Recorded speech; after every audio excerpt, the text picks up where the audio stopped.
one of my pastor always says, like, if you're not sinning and it ain't fun, then you ain't doing it right. Every time God did something monumental in my life, it wasn't a grand 2-3 hour thing. As soon as I come home and I close the door and my daughter starts screaming and the dog is barking loud, every time I just sigh.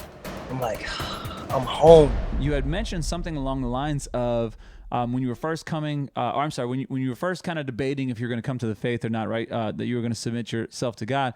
That you kind of had this thought of like, man, like that's too much dedication. Like, was that more so an excuse to try to get away from it, or was that more just that personality where you just thought like, if I'm going to do this, that means I have to give all of this up, so I'm not going to try to give all this up? Like, where did that come from? Yeah, yeah. So, I look at it like before Christ and after Christ. So before Christ, Yeah. I really wasn't like too big on commitment. I wasn't too big on self-discipline. Mm. I was much I was cool with doing what the masses were doing. I was cool with going the road that many traveled, right? So I was like, Yeah. but when I look at like real Christians, I'm like, bro, like they don't play around. Like they really love the Lord. They're really convicted. They're really committed. They really want to lead lives pleasing to the Lord. And I saw a glimpse of real Christians in my life coming up as a child, and I was like, yo, I know if I'm not willing to carry the cross there, I'm not even going to play around with that.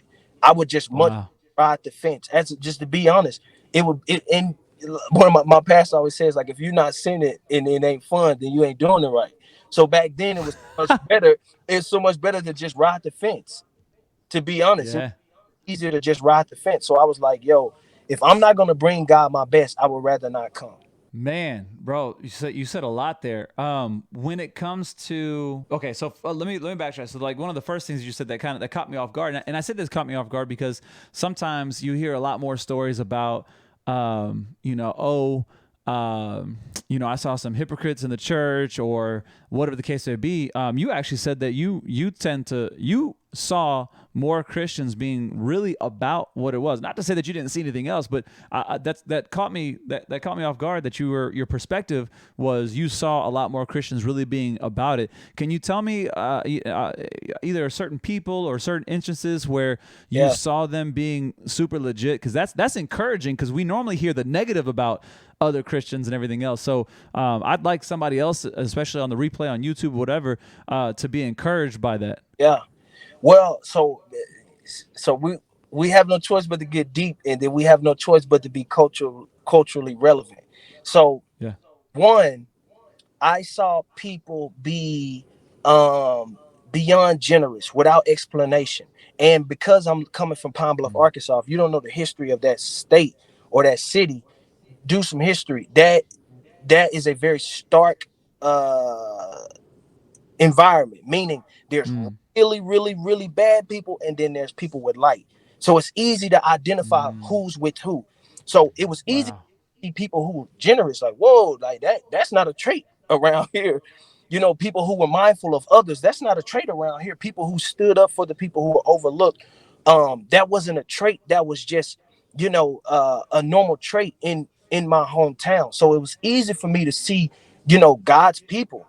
But then also too, um, growing up in that area, it was super race driven as well. So you had people that looked like me on one side, and you had people that looked like other races on the other side, right? It was Right. completely split down the middle. So when I saw Wow. white people getting out of their bubble, getting out of their comfort zone, and loving on people that look like me and serving people that look like me Mm.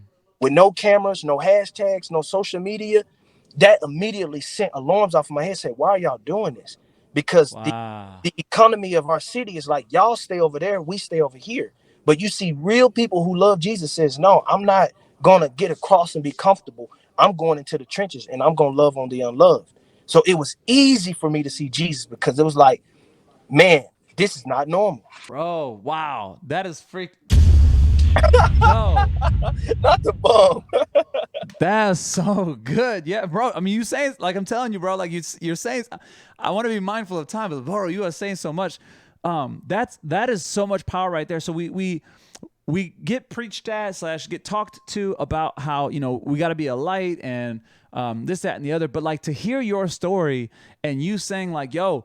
when you are surrounded around darkness, right? Let's just say it that way. When you're surrounded around darkness, you can see the light clearly. And Yeah. I think that in and of itself is so powerful because, guys, we don't know. We don't know what people are going through, either at work or school, or whatever the thing is. And so, as kind of cliche-ish or weird as that, like literally a smile, open the door, hey, how you doing? I like your shirt.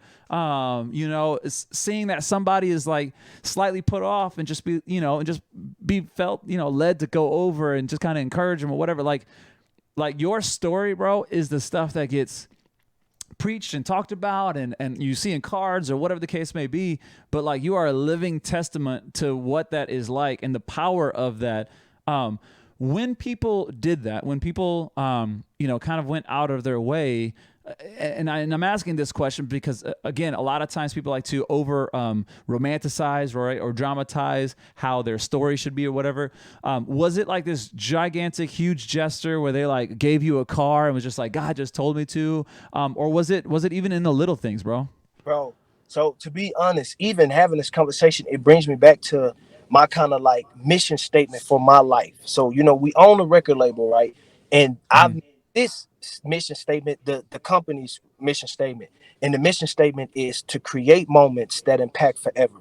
And the reason why the Mm. life mission statement and my team mission statement is because every time God something every time God did something monumental in my life, it wasn't a grand 2-3 hour thing. When I said yes to Jesus at Passion, that was a split second. When the guy called me and invited me to Yeah. pay, said, I'll pay for everything. I just need you to tell me yes. That was a 30-second call, but it changed the trajectory of my life. So many Mm. times these kids are saying yes at our concerts and saying, I want to follow Jesus. These are the moments. So me personally, that's why I'm so big about with the way I lead my kids and the way I serve my wife is because it's the moments, those little bitty moments where God is saying, I need you to be obedient in this next 30 minutes. I need you to be obedient in this next 10 minutes. As soon as you walk into Yeah. Starbucks, you don't know that this woman is on the verge of committing whatever, right? When you see her name, Yeah. call her by her name. And the Bible is very clear. You never know when you're entertaining angels. But that's my personal conviction. And that conviction is encouragement. Like I'm sure I can see in the chat too. Like that's encouraging, bro. That you are so intentional, right? The intentionality is something that I've been able to hop into some lives and everything else in your IG lives and whatnot, and I see there's a lot of intentionality behind and getting to hear your story and about the fact that you don't like to waste your time and all that. Like that's I can see why all of that is also weaved into your story, your actual testimony Yeah. as well, and that impact, bro. That's cool. Super, super powerful. Okay, so you again, reading through the biography, you had mentioned in there where.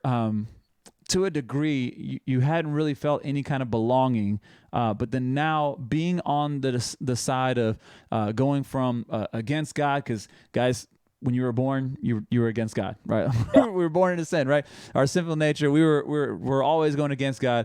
So that's why we have to come to Christ. Right? We got to come to Christ. We got to accept Him for what He did, right? The life that He lived, death, resurrection, and now we're coming to God. So prior to that, you didn't really feel some sense of belonging, and now you do. Talk me through, what does that feel like to feel like you are that you belong? Yeah.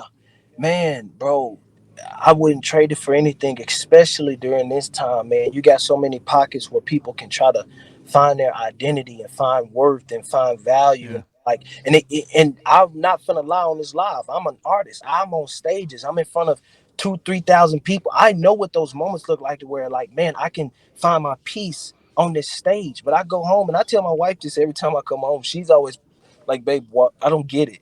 But like soon as I come home and I close the door and my daughter starts screaming and the dog is barking loud, every time I do, I just sigh.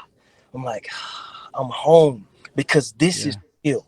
I'm grateful for the moments I get, when I'm out and I'm traveling, but home when my daughter's like, Dad, I don't know how to spell race car. That's real. You know what I'm saying? Mm. So for me to Yeah. belong and know I have a purpose in Christ, it just helped me stay rooted in the things that matter the most.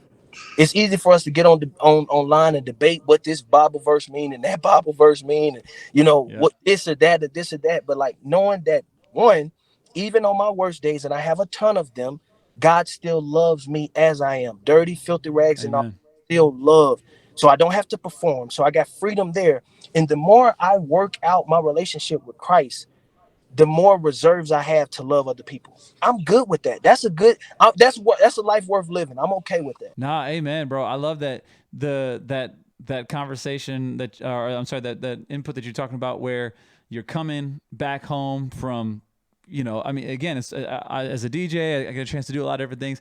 Like, again, you are appreciative of those moments, Yeah. 100%. All those conversations, all those one-on-ones, you get a chance, right? High fives, all that stuff. It is. But there is something different to come back home and have reality. I'm a gymnastics coach, been doing that for 18 years. Like, it hits me like it is something that, especially after I had, a real fun, crazy summer. And when I get back into the gym, my gymnasts are just looking at me like, that's just Coach Jose. Like, okay, like, Yeah. I don't care that you were just on a stage with all these people. Like, like, it don't matter. Like, Yeah.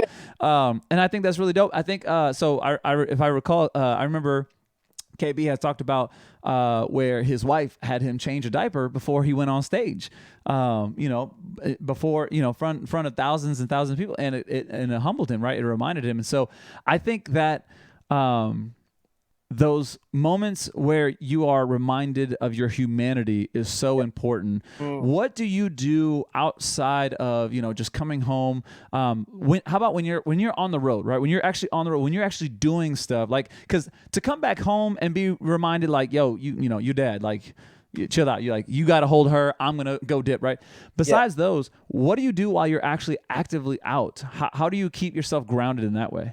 Yeah. Well, one, man, the one I've learned, because I've been on the road right after college, right? So where I wasn't nowhere near as disciplined, I was just wild and let's stay out till 3 Mm, a.m., eat ice cream and drink coffee, right?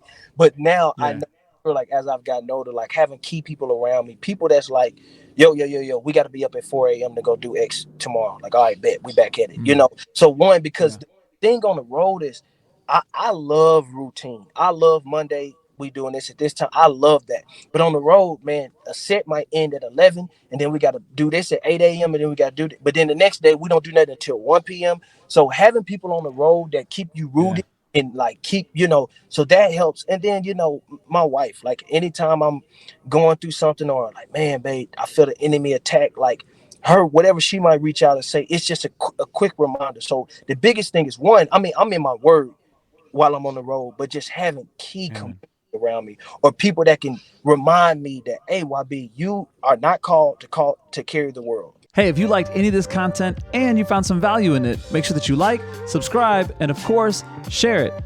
Also, if you're interested in some more, go ahead and check out these videos. Till next time, grace and peace. Adios.